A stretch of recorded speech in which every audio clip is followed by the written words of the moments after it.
BBC Learning English. on your radio and on your computer 24 hours a day at bbclearningenglish.com. Hello, thanks for the question. Can and be able to are both used to talk about ability. Sometimes they're interchangeable, but sometimes they're not. So let's start by looking at your examples. You've asked about can't and unable to. Well, we use can't in the present tense when we say that we don't have the ability to do something. For example, I can't swim. We could also say I'm unable to swim, and the meaning would be pretty much the same. But which one do we choose? Well, for informal English and for spoken English in particular, people tend to use can or can't. Able to seems a bit more formal and not really appropriate for everyday situations.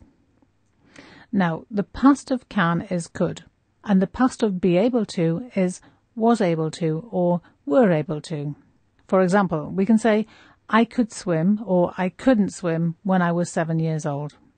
Or we can say, I was able to swim or I was unable to swim when I was 7 years old.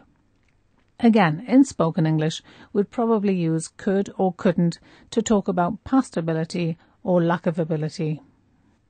Now, the examples I've just given are concerned with general ability. The sentence, I could swim when I was 5 years old, refers to a general ability, not an ability in a specific past incident. It's important to understand this difference, because when we talk about ability in specific past incidents, the way we use could and was able to changes. I'll tell you a story as an example. When I was 10 years old, my mother and father took me on a sailing holiday, and on the last day, when the sea was very rough, I fell out of the boat. It was okay though, I was able to swim back to the boat. I was able to swim back to the boat. It's describing an ability in a specific past event, and we would not normally say, I could swim back to the boat. But what about the negative form? Well, on the same trip, my younger sister fell into the water too. But she wasn't a strong swimmer, and my father had to jump into the sea and rescue her because she couldn't swim back to the boat. So to talk about lack of ability in a specific past event, couldn't is okay. We could also say she wasn't able to swim back to the boat, or she was unable to swim back to the boat.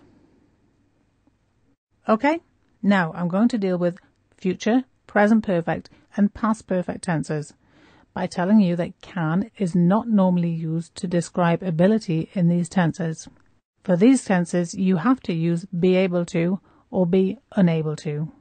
Here are some examples, and don't forget that when you use unable to, it gives a more formal tone than not able to. Here's an example in the future. You'll be able to speak really good English by the end of the year. And now one in present perfect. We've been unable to complete the project within the specified budget. The next one is present perfect question form. How long has your little boy been able to read? And let's listen to past perfect. This one's negative. He was given a detention because he hadn't been able to finish his homework. Now, although we've just said that we don't usually use can or can't to talk about future ability, it is possible to use can to suggest a possible future action, like this. I can join you at the meeting, but I can't stay very long. Now, to summarise all this, if you go to the Ask About English website, you'll be able to see a table of tenses with able to and can. Well, Annapurna, I hope I've been able to help, and I also hope that you'll be able to use these forms with more confidence in future. bbclearningenglish.com